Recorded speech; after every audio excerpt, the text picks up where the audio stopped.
Did you know an entire village can be killed in complete silence, with no warning and no trace of what happened?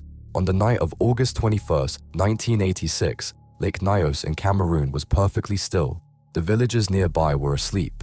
Then, without any explosion or earthquake or storm, the lake exhaled. A massive pocket of volcanic carbon dioxide had been building beneath the surface for years.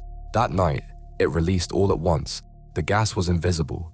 It was heavier than air, so it didn't rise. It rolled down the hills like a slow, quiet flood, pouring into homes, filling the valleys. People died in their beds. Animals dropped mid-stride. No fire, no flood, no sound.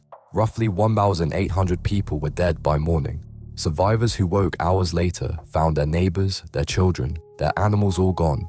No signs of struggle, no wounds, nothing visibly wrong at all, just stillness.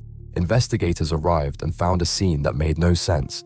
A mass death with no weapon, no perpetrator, no explanation anyone could see. Just a quiet lake and a night that swallowed an entire community whole.